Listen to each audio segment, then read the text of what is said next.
Bonjour Jean-Paul Bedbez. Bonjour. Vous êtes fortement enrhumé, la vidéo va en pâtir, nous en sommes désolés. Retraite, tout dépendrait-il en fait des seniors? Ma foi, quand on écoute les médias et les hommes politiques, on a le sentiment que, effectivement, la retraite est une question de seniors. Et même plus particulièrement d'âge de départ en retraite, les fameux 64 ans, contre 62 ans avant. Donc on a l'idée que qu'est-ce qui se passe aujourd'hui et que ce sont les seniors qui seront les victimes de cette évolution. Quels sont les paramètres pour calculer la retraite? En fait, il y a deux paramètres dont on parle malheureusement très peu. Le premier paramètre, c'est la richesse créée par les salariés, ce qu'on appelle la productivité du travail. Cette productivité du travail continue, mais elle continue moins vite qu'avant, pour plein de raisons, en particulier le fait qu'il y a des innovations et qu'il faut plus de formation qu'avant. Donc on a une richesse qui évolue, mais moins vite. À côté de ça, il y a la démographie. Cette démographie se trouve à la confluence de deux éléments. Le premier, c'est la natalité qui baisse en France. Et le deuxième élément, c'est la durée de vie des personnes en France qui augmente. Donc on a en France moins d'enfants et on a des personnes qui, d'une certaine manière, vieillissent plus longtemps. Donc on a une population qui augmente, mais qui vieillit. Et c'est ça qu'il faut résoudre aujourd'hui avec un travail qui est relativement moins efficace en progression qu'avant, avec une population qui est plus importante qu'avant. L'INSEE vient de sortir un papier disant qu'actuellement, l'espérance de vie était de 85 ans, mais qu'un enfant né aujourd'hui a une espérance de vie de 90 à 95 ans. Effectivement, on est dans une situation très particulière où ces indicateurs démographiques sont calculés toujours, ils sont pas, c'est difficile. Avec retard. Ils sont calculés avec retard et on se rend compte que quand on les retrouve, on a sous-estimé la situation.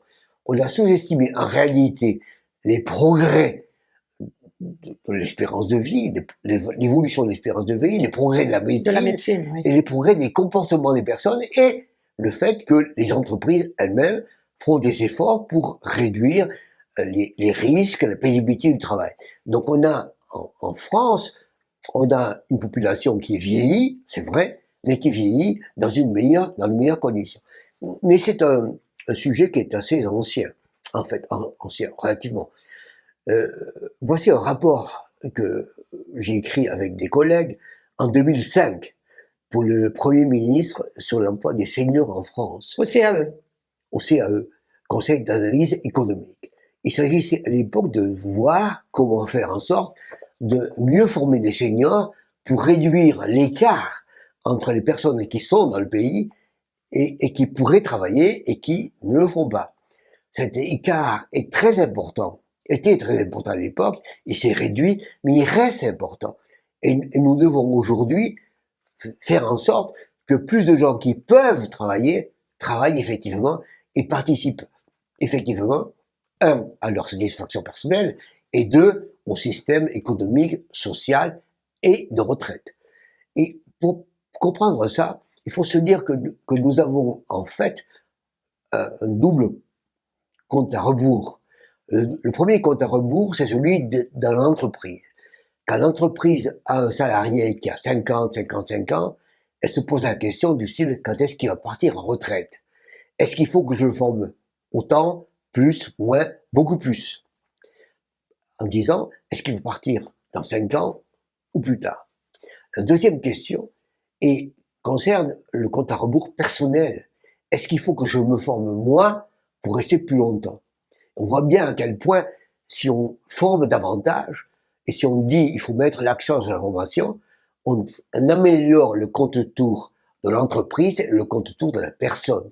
Ce qui fait que les personnes resteront efficaces plus longtemps et permettront à l'entreprise de bénéficier de leur savoir-faire. Parce qu'on oublie toujours que les salariés seniors ont des compétences, ont de l'expertise, ont de l'expérience, et tout ceci est bénéficié, même si c'est difficile à calculer. Donc, de cette manière, les vieux sont utiles, même si les technologies sont en train d'évoluer. Donc il faut faire évoluer, former par rapport à ces nouvelles technologies et bénéficier de l'expertise des seniors. Comme toujours, il faut expliquer. Et former. Merci Jean-Paul Bedbez. Je vous invite à vous abonner, je vous invite à liker, je vous invite à en parler, je vous invite à faire des commentaires. Donc je vous invite, merci.